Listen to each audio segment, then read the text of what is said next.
Durante un servicio religioso, Steve Robards, de 38 años, se sintió indispuesto.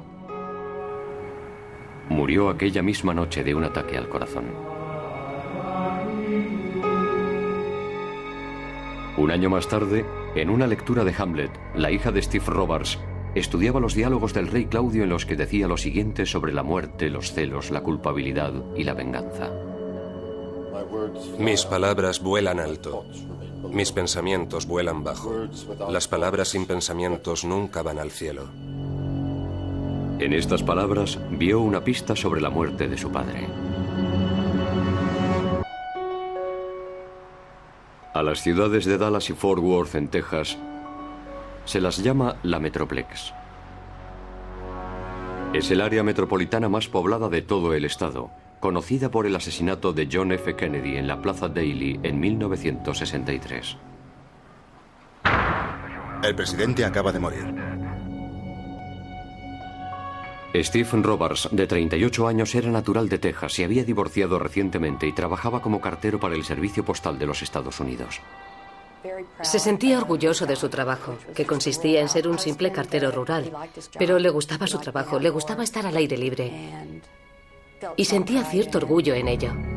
Marie, su hija de 16 años, acababa de irse a vivir con él después de una discusión que tuvo con el nuevo marido de su madre.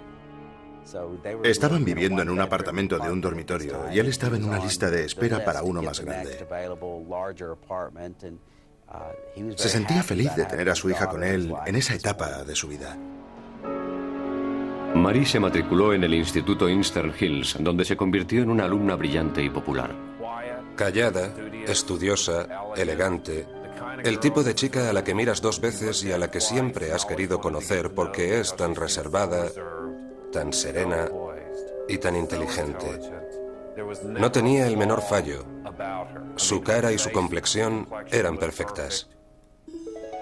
Según decían, tanto el padre como la hija disfrutaban viviendo juntos, pero sus vidas cambiaron para siempre en la noche del 17 de febrero de 1993. Nada más cenar, Steve Robards acudió a un servicio religioso.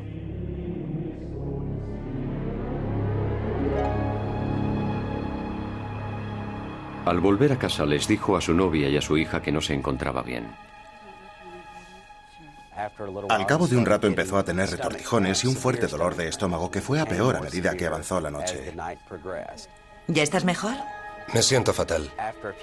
Pasadas unas horas, llamaron al 911 y entró en lo que parecía ser un estado de coma allí mismo, en el cuarto de estar.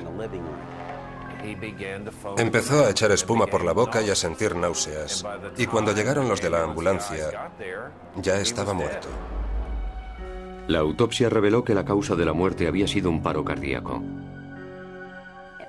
No me podía creer que fuese tan grave. Tenía 38 años. ¿Cómo podía ser tan grave? Tenía 38 años. Su corazón se había agrandado ligeramente. Era como un 25% demasiado grande para un hombre de su edad y de su tamaño. Y con mucho disgusto firmé la defunción por causas naturales. Después de la muerte de Steve Robards, Marie se fue a vivir con sus abuelos y se trasladó al Instituto Mansfield para empezar de nuevo. De modo que durante un año, Marie llevó la clase de vida perfecta que todo padre desearía para su hija. Era una alumna excelente, nunca se metía en líos, siempre entregaba sus deberes. Salía con chicos, pero sin que de ningún modo se la pudiera considerar como una chica alocada. Después de graduarse en el instituto, Marie empleó los $50,000 que había recibido por el seguro de vida de su padre para estudiar en la Facultad de Medicina de la Universidad de Texas. Su sueño era ser médico forense. Incluso entonces, fue una de las alumnas más brillantes entre los muchos estudiantes de esa gigantesca universidad. No había el menor indicio de que su destino pudiera ser otro más que el de tener una excelente vida por delante. Hacia la mitad del primer curso, Marie se enteró de que la policía estaba investigando la muerte de su padre. Se preguntaban cómo un hombre de 38 años podía haber muerto de un ataque al corazón, siendo tan joven. Sin duda alguna era el crimen perfecto.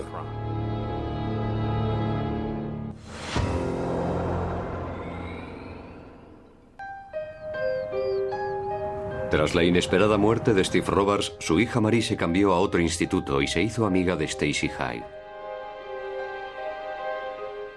Nos hicimos íntimas amigas, ¿sabe? Nos enamoramos la una de la otra porque teníamos mucho en común. Stacy ve algo en Marie. En cierto modo, ve a través de ella. Se da cuenta de que toda aquella serenidad y perfección ocultaban algo.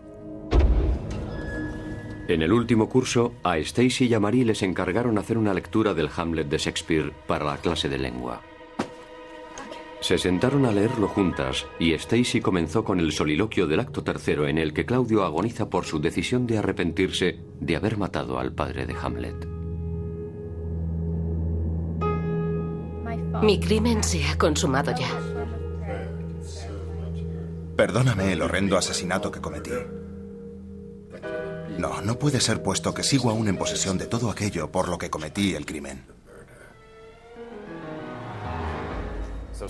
Y cuando Stacy leyó esta frase, le dice a Marie, ¿no es genial cómo está escrito? Y Marie se quedó allí, inmóvil, con los ojos llenos de lágrimas. Me preguntó, ¿tú crees que alguien puede pasar por la vida sin tener conciencia? Y entonces empezó Stacy con sus preguntas. ¿Tienes un secreto? Sí. ¿Has hecho algo malo? Sí. La primera pregunta de Stacy, Dios mío, ¿estás embarazada? Y Mary dijo, no, es peor. Y después de un rato pensando, le pregunté, ¿has matado a alguien? Y asintió con la cabeza. Y entonces Marie se derrumbó y lloró. Ahora no puedo hablar de eso. Marie admitió lo inconcebible, que ella había matado a su padre.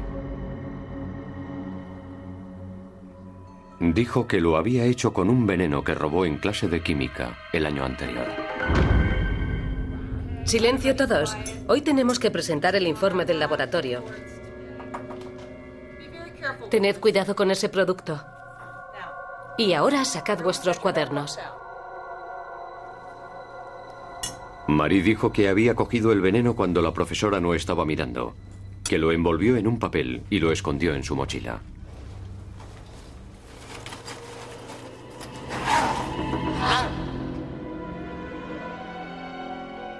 Una semana más tarde, cuando estaba preparando la cena, Marie lo mezcló con la comida mexicana de su padre, que disimulaba el sabor del veneno.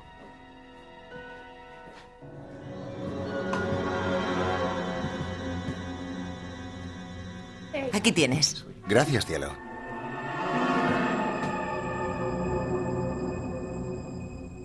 El veneno que utilizó imitaba los síntomas de un ataque al corazón, y su padre murió a las pocas horas. La autopsia nunca detectó el veneno en su sistema. Después de la confesión, Marie le hizo prometer a Stacy que le guardaría el secreto. Si rompía su promesa, Stacy sabía que su mejor amiga tendría que pasar el resto de su vida en la cárcel. Sin embargo, Stacy está obsesionada con el secreto que está intentando mantener.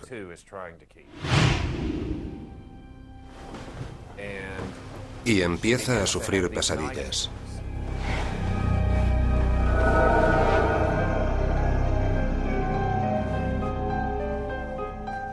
En una de estas pesadillas recurrentes, Stacy oye la voz del padre de Marie llamándola desde la tumba.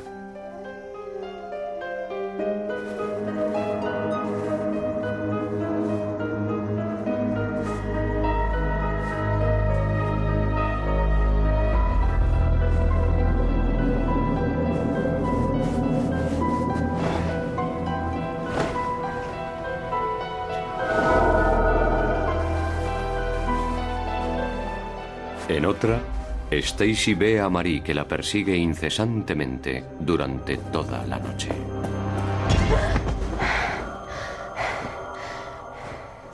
Empieza a perder la concentración. No presta atención en clase. Sus notas bajan. Empieza a beber demasiado en las fiestas del instituto. Llega un momento en que le pide a su madre que la lleve a un hospital psiquiátrico para adolescentes. Y nadie entiende qué es lo que le pasa a Stacy. Parecía la clásica crisis. Stacy sabía que si decía algo sería su palabra contra la de Marie, puesto que la muerte de Steve Robards ya había sido archivada como muerte natural. No obstante, la presión que sufría Stacy Haig era demasiado fuerte. Se lo contó a su madre, al psicólogo del colegio y más tarde a la policía. Así que durante 8 meses Stacy guardó el secreto, que la comía por dentro, y al final tuvo que confesarlo. Pero Marie jamás lo haría, y, como Claudio, parecía estar atrapada en su propio infierno.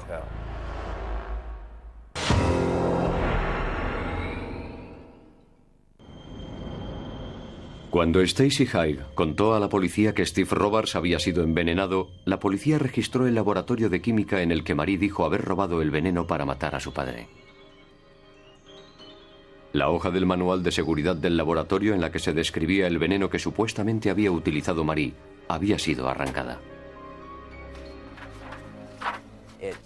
También te dice las precauciones que se deben tomar al usar esta sustancia y dice lo que hay que hacer en el caso de tragarla o que entre en contacto con los ojos. Si Marie utilizó un veneno para matar a su padre, ¿cómo es que no se había reflejado en la autopsia? No es un procedimiento normal, a menos que haya indicios de que es necesario hacerlo. Es una prueba que no podemos hacer aquí en nuestras instalaciones y que tenemos que enviar fuera, y la investigación no nos había llevado a sospechar nada de esa naturaleza cuando se produjo la muerte.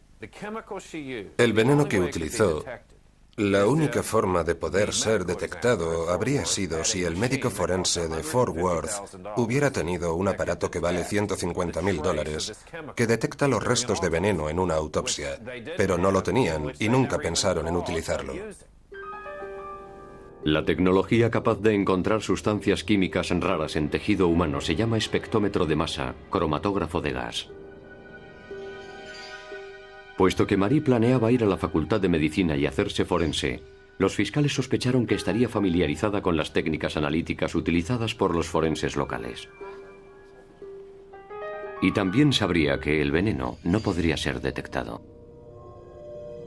Los investigadores esperaban que las muestras de tejido de Steve Robards aún siguieran guardadas, aunque ya habían pasado 18 meses desde su muerte. En la oficina del forense estaban a punto de destruir las muestras de tejido y de sangre, como suelen hacer, cuando no hay ningún problema ni sospecha alguna de homicidio. Las muestras de tejido fueron enviadas a un laboratorio independiente en Pensilvania, donde fueron analizadas con el espectrómetro de masa cromatógrafo de gas. El veneno que buscaban era una sustancia metálica muy poco conocida. No revelaremos el nombre de este veneno en este programa. El espectrómetro de masa lanza un rayo de electrones a la muestra, aislando los componentes de las moléculas para que sean analizadas. Los resultados se registran en un gráfico. Cada pico es un componente aislado. La altura del pico es proporcional a la cantidad presente. El número es el tiempo exacto en minutos que tarda el componente en recorrer la columna desde el momento en que es inyectado hasta que se detecta. Los científicos encontraron en las muestras de Steve Robards un componente metálico con un tiempo de retención idéntico al del veneno que su hija Marie había admitido haber robado en el laboratorio.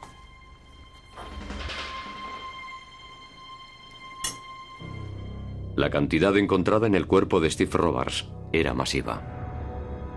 28 veces mayor que una dosis letal. Ante esta noticia, el detective de homicidios de Fort Worth, Thomas Boucher, fue a la Universidad de Texas en Austin para hablar con Marie Robards.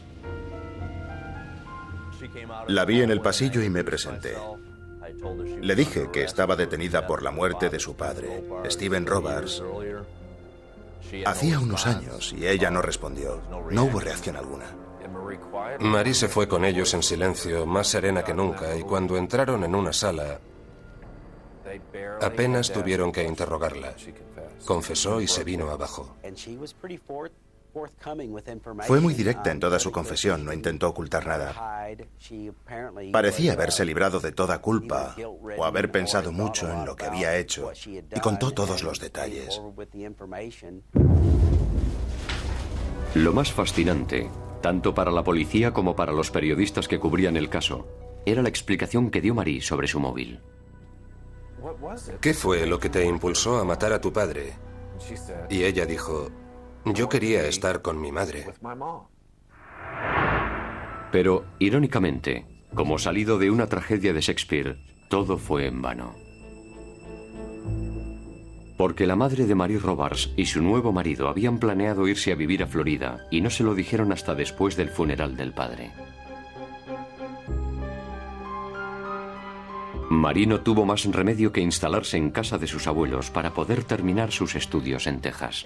Y entonces comenzó esta retorcida historia, que en muchos aspectos era una especie de parábola moderna sobre adolescentes de barrios residenciales. Esas chicas tienen emociones muy peculiares. Muchas de ellas son hijas de divorciados que están intentando vivir con padres que se han separado, los cuales están demasiado preocupados con rehacer sus vidas y se olvidan de las necesidades de sus hijos. A pesar de su confesión, Marie Robards sorprendió a todo el mundo cuando decidió declararse inocente. Ahora decía que en ningún momento había planeado matar a su padre.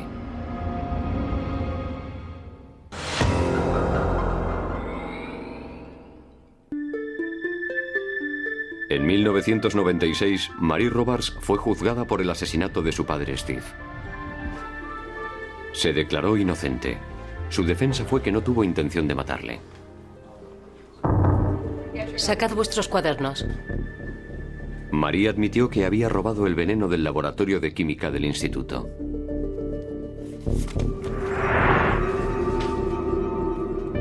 Y también admitió haber puesto el veneno en la comida de su padre. Pero dijo que su idea solo era que se pusiera enfermo, no matarle. Naturalmente eso no tiene mucho sentido. Si solo se hubiera puesto enfermo, ella no habría podido volver con su madre. Los fiscales dijeron que Marie era matrícula de honor en química y que la cantidad que había utilizado era 28 veces mayor que la dosis letal. Cualquiera que vaya a estudiar medicina, probablemente, y que todavía está estudiando en el instituto, será un alumno por encima de la media en el departamento de ciencias. Y de hecho, eso fue parte de mi investigación. Consulté sus calificaciones y había tenido unas notas muy altas, especialmente en ciencias. ¿Te encuentras mejor? Me siento fatal. ¿Podrías traerme un poco de ginger ale? Claro. También se subrayó el hecho de que Marie se había quedado allí viendo cómo moría su padre, sin decirle ni una sola palabra a la novia de su padre ni a los de la ambulancia que intentaban resucitarle.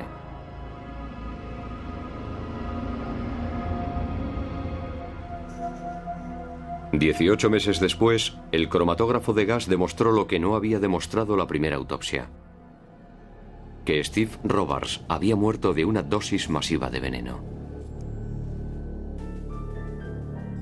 La acusación presentó como prueba la confesión firmada por Marie Robards. ¿Sabía usted que ese producto era peligroso? ¿Sí o no? Sí, señor. ¿Cómo lo sabía? Porque me lo dijo mi profesora de química. ¿Qué le dijo?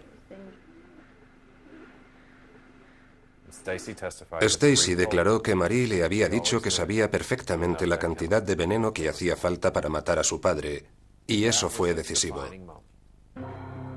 Que su mejor amiga admitiera que Marie tenía conocimiento del poder de ese veneno. Las pruebas de los forenses, la confesión y el testimonio de su mejor amiga iban contra ella. Uno de los fiscales la llamó depredadora implacable. Otro la llamó la peor pesadilla de la sociedad, una hija que mata a su padre. Pero algunos la veían como una especie de Lizzie Borden tejana. Una chica dulce, encantadora, trabajadora y triunfadora, que de pronto hace algo inexplicable. Y en este sorprendente giro, yo al menos empecé a sentir cierta simpatía por ella. Porque en muchos sentidos era un símbolo de lo que el divorcio moderno ha hecho en nuestra sociedad. El investigador forense dijo que Marie era una asesina muy astuta. Le aseguro que fue lo bastante lista para engañarme al principio, porque hicimos la autopsia y no pudimos encontrar nada. El 9 de mayo de 1996, el jurado tardó menos de una hora en decidir que Marie Robards era culpable de homicidio. Fue condenada a 27 años de cárcel. No sé qué podemos hacer. Son muy jóvenes. No piensan como los adultos. Eso no significa que puedan librarse después de haber hecho una cosa así con un golpecito en la muñeca. Pero 27 años a mí me parece excesivo. Lo que hizo fue cometer el crimen perfecto. Sin duda había sido el crimen perfecto. Si Marie no se lo hubiera contado a su amiga, probablemente nunca se hubiera descubierto el crimen. Estoy casi seguro que nunca se hubiera llegado a descubrir. Marie nunca ha hablado de lo que ha pasado desde entonces. Lo único que se sabe es que Marie es una reclusa modelo en esta cárcel de mujeres al este de Texas, donde tendrá que estar durante muchos años. Nunca se ha quejado. Siempre se ofrece voluntaria para las tareas más duras. Un día fue a verla un psicólogo y ella llevaba un uniforme muy fino. Hacía muchísimo frío y estaba tiritando. Y el psicólogo le dijo, ¿por qué no pides algo más caliente? Y ella dijo, no me lo merezco. Encogió los hombros, sonrió y dijo, estoy bien.